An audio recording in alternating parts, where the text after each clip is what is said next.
So I'm super excited to be able to share with you an unboxing today.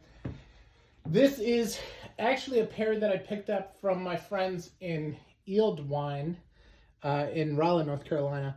One of them, Jim, is recovering from surgery, and when I heard that he was in the hospital, I thought, I've been meaning to buy this pair of boots from him, so I decided to just pull the trigger.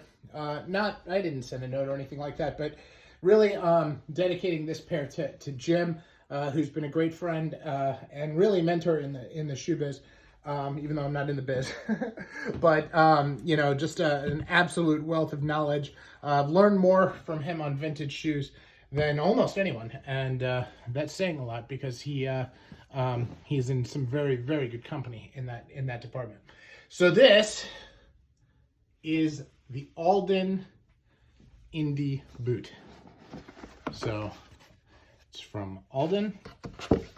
Now I decided to go completely off the charts and do something I never do, and I went with the original, which is in a calfskin leather, which we'll take a look at here, with crepe soles. And this is the boot that has really kind of this is the one that Indiana Jones wore in the movies, and this is the original, the 405. And I'm excited to have it because this is I like having originals. I wanted to have the George Cleverly Adam, the original Adelaide. I can go down the list. There's a lot of shoes and boots that I chose to do this way. This is a heritage boot. This is a traditional work boot.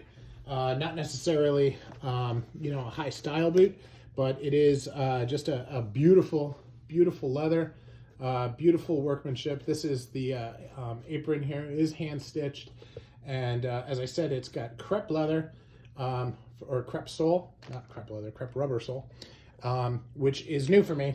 In fact, I've never. Pause that just a little bit. Now, this is like my 152nd shoe purchase in the last few years, and I've never had this type of sole. So kind of a thing. So let's take a look here. These are the Alden shoe bags that come with, which will just go on my stack of shoe bags because I have too many shoe bags to keep them all in the shoes. It's just more work than it's worth. But I keep my boots on a separate shelf. And these will be part of it. I recently bought some boot trees from AliExpress, and I will use them in these. But what a boot. Typical derby. Has just a, contrast welt, a natural welt, which I think is great. And this is gonna be, now, next time I'm out working on my dad's farm, or I'm out doing kind of scuff work, I'm gonna wear these. These or my Higgins Mill. Last week I did the work on my dad's farm, and I actually wore Chelsea boots because really I just wanted to break the son of a guns in.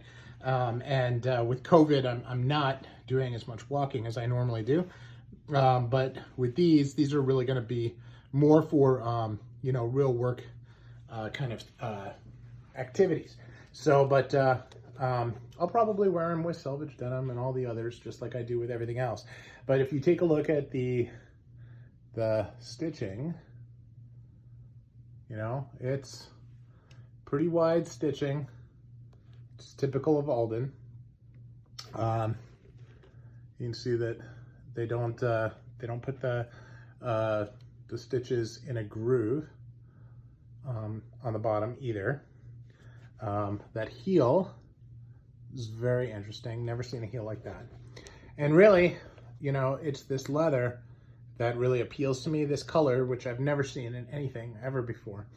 So to me though, this being a heritage boot, this being a work boot as it were, I liken it more to like a White's or a Nick's, which they'd probably say that their quality is better. But, I like Alden. They've got a lot of good things, and I wanted to have this boot in particular as part of my collection before I start expanding into those. So this is the launch, as it were, of Wisconsin boot guy, I'm going to, really start going into boots moving forward and into 2022. It's part of my strategy so that I can identify whether or not there's a boot maker that I should include in my top 40 brands. So I've said a lot, put some things out there. Let me know what you think, and let me know of boot makers that I should try. I've got a lot in my head, but I'm really anxious to hear your thoughts. So thanks for sharing, thanks for watching, and have a wonderful day.